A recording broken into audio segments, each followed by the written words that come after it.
Sa linya ngayon si General Jean Fajardo, ang spokesperson po ng PNP. At the same time, siya po ang direktor ng PNP sa Region 3. Magandang umaga po, Ma'am General. Magandang umaga, Sir Ted, Ma'am Chacha, at sa lahat po ng nakikinig at nanonood sa inyong programa. Magandang umaga po. Salamat sa panahon. General, meron ho ba kayong update dito po sa nangyaring road rage nga kahapon dyan sa Antipolo, please? Yes, sir, naaresto na po itong suspect doon sa na-involve po diyan po sa road rage sa may Antipolo, Rizal, at kasalukuyan po itong nakakulong sa Antipolo Police Station at sasampahan po siya ng kasong 3 counts of frustrated homicide at yung violation po ng election ban at meron din pong na-recover na baril po sa kanya. At base po sa ating verification po sa Firearms and Explosive Office ay siya po ay may nakalista pong baril po sa kanya. Subalit ayon po sa Director po sir ng Firearms and Explosive Office ay re-reviewin po nila at kung dapat bang tanggalin na ito, considering na ang kanyang kaso po ay involving firearms which is kasama po doon sa mga violation para matanggal po yung kanyang license to own and possess firearms as well po yung kanyang kakapatan para mag-possess po ng baril po. Opo. General, Ma'am, tatlo po lamang kaninyo, no, yung isa sa pangkaso na na frustrated homicide. Yung pong sinasabing pang-apat na biktima, Ma'am. Yung pong pang-apat, sir, ay yung mismong asawa po ng suspect na tinamaan po niya sa may bandang hita at nadala na rin po sa hospital, sir. Opo, opo. Yun ho bang tatlo, Ma'am? Meron na ba kayong update rin po sa kanila pong sitwasyon sa ospital? Yung isa lang po, sir, ang medyo critical po yung kalagayan, sir, yung may tama po sa ulo. Yung isa naman po ay sa may kanang braso po niya tinamaan at yung isa naman po ay dito po sa may bandang dibdib po. So yan po yung mga tama po ng mga biktima po. Opo, opo.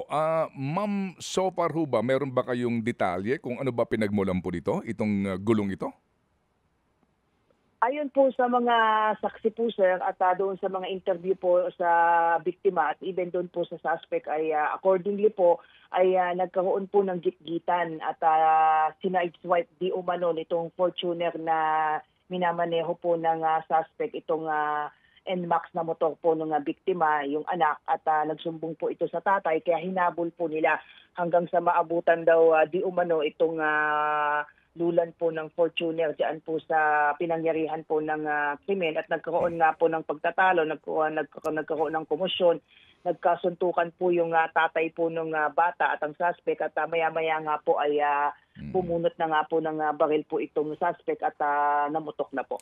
Ayun, opo, opo. So ang sabi po ng firearms ng FEO natin, license naman yung kanyang dalang 9mm po ito. Pero yun nga, no, kahit na license ito, wala pa siyang election exemption, hindi po katwiran yun na mamaril ka na lang kaagad. Tama po, sir, base po dito sa pinadala po sa ating records po ng FEO po ay siya po ay holder po ng Type 3 na license at yung baril po na nakumpiska po sa kanya ay yung po ang nakarehistro at na-issuehan po siya ng LTAP po ng last year po, 2024. Okay, sige po. So kami na lang po siguro mamaya din gagawa ng follow-up sa local police para po sa ilang pang mga detalye. Ma'am, maiba lang po ako, no? Ito pong kaso ni Dominic Sitin, meron po kaming tinanggap na report na hawak ngayon ng Malaysian Royal Police ang pangunahing suspect, itong mastermind sa krimen, si Alan Dennis Sitin. Ma'am, can you please elaborate po, please? Tama po, sir, nung makareceive po ang Police Regional Office 3 ng information na itong sa Ginoong Sitin ay nagtatago po dyan sa Malaysia at using a different name. Dahil kung matatandaan mo, sir Ted, nung nakakaang 2024 ay nagpetition po ang mga abogado po ng biktima para kansilahin po ang kanyang pasaporte at nangyari nga po yun. Kaya po nung makareceive po tayo ng information, ay kaagad po tayong nagko-coordinate po sa Office of the Police Attaché para tulungan po tayong tuntunin ang posible niyang kinakoroonan at nakareceive po tayo ng information na itong si Ginoong Sitin ay ibang pangalan at pumupunta doon sa mga basketball games. Kaya nung nakareceive tayo ng information na siya ay pupunta doon sa isang games po na yon ay ginamit po natin yung mga informante po natin at natuntun nga at yung mismong mga Royal Malaysian Police ang nakadampot po sa kanya. At yun po, sa ngayon po ay nasa custody pa rin po siya ng Royal Malaysian Police at dadaan po siya sa proseso dahil nag-violate po siya ng immigration laws po ng Malaysia. On the part of the Philippine authorities, Sir Ted, ay nakipag-ugnayan na po tayo sa ating embahada sa Malaysia at nakapag-issue na rin po sila ng travel documents at yun na lamang po ang iniintay natin na maisumite po sa Deputy Prosecutor at magdidesisyon po ang Deputy Prosecutor na i-deport po siya at ma-repatriate po para harapin po yung mga kasong kinakaharap niya dito sa ating bansa. Opo, to recall ma'am, ito pong si Dennis Saitin, kinasuhan siya ng murder tapos nagkaroon ho ba ng arraignment nandito bago siya pumuslit? Wala pong hindi po nagkaroon ng arraignment po lumabas yung warrant of arrest ay umalis na po siya dito sa ating bansa at bagamat minonitor natin siya habang siya ay nandito sa bansa. Pati na po yung isang suspect ay nagtago na rin po at luckily po ay nakahanap po tayo ng paraan para po sila ay matunton. So kapag na-repatriate na po natin sila, si Dennis Saitin ay dadalhin po natin siya sa korte, particularly sa RTC Branch 7 po ng Manila para humarap po sa kaso. Opo, ito pong si Dennis Saitin, may reports po na maliban sa kanyang pagbabago ng pangalan doon sa Malaysia, nagpabago rin po ito ng itsura? Iba na po yung itsura niya, Sir Ted, doon sa pinakita po sa ating pinadala na video po ng ating police attaché nung siya po ay madampot po. Medyo tumanda na rin po at wala naman po masyadong napalitan po sa kanyang mukha. Although tumanda, humaba po yung buhok at maliban po doon wala po tayong nakikitang masyadong pagbabago po sa kanyang mukha. Compare po dito sa isa pong suspect na obvious po yung pagbabago ng kanyang mukha. Opo. Yung pong gunman dito, mismo ho, no, yung bumarel, nasa bilibid na po? Tama po, sir. Siya po ay na-convict po nung 2019 at inamin po niya ang kanyang partisipasyon at inamin po niya na ang kumuha po sa kanya ng serbisyo ay yung pong middleman o yung si Adrian Rementilla po at ang tinuro po niyang nagplano at nagutos ay yung mismong si Dennis Saitin. At yan din po, nung mahuli po natin si Ryan Rementilla o alias Oliver po ay inamin din po niya sa pamamagitan ng isang sulat na siya po ay kasama po sa naging pagpaplano at itinuro din po niya si Dennis Saitin bilang utak po sa pagpatay po sa kanyang kapatid. Opo, si Oliver Fuentes po, ito ho yung mismong triggerman.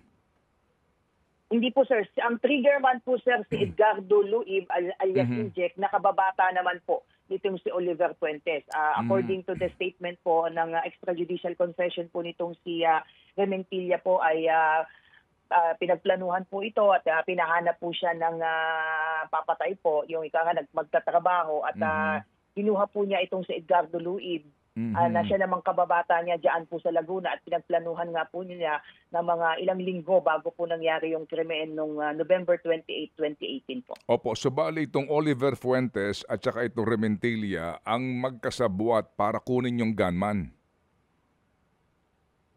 Ang gunman po, sir, ay mismong si Edgardo Luib, yung umamin pong una, sir, at nahuli po namin na nauna po noong 2019 po, sir.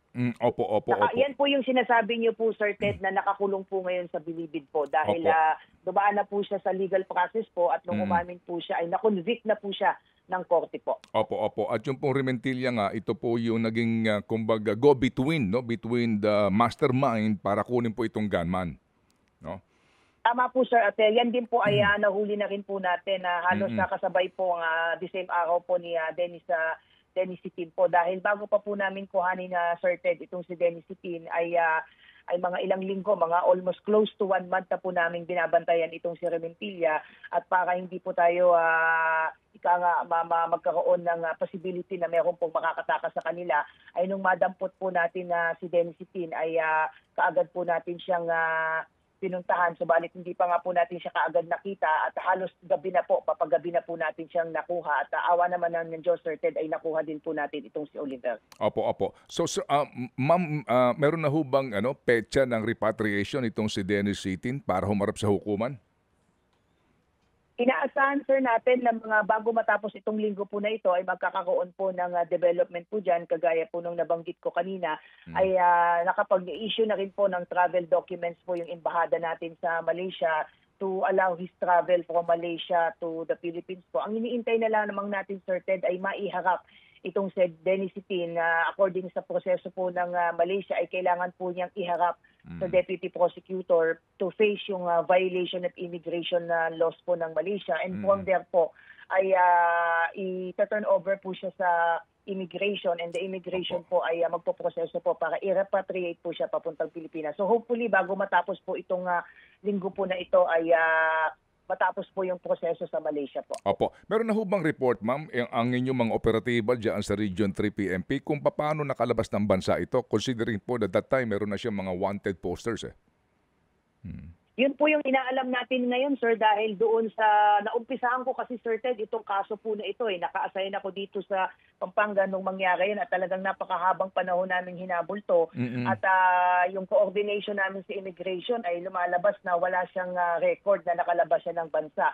Kaya ito rin yung iimbestigahan natin na malamang true backdoor din ang ginamit nito para makalabas ng bansa po. Okay, sige po. So kami po aantabay sa inyo pong anunsyo, ma'am, kung kailan po ito darating para nga po harapin niya yung kasong isinampalaban sa kanya. Go ahead, Cha, sa iyong katanungan. Yes po, General, isinisisi nga po ni PNP Chief General Romeo Marbil ito pong impression na tumataas yung bilang ng krimen dito sa bansa dahil sa mga viral social media posts. Sinabi rin po niya 26.76% yung naging pagbaba ng crime rate. However, dun sa kanya pong panayam, hindi niya nabanggit kung saan pong mga lugar ito pinaka naramdaman. Pwede po ba tayo magbigay ng detalye kung saan pong datos galing yung binigay po ni Chief Marbil na pagbaba po na 26.76%?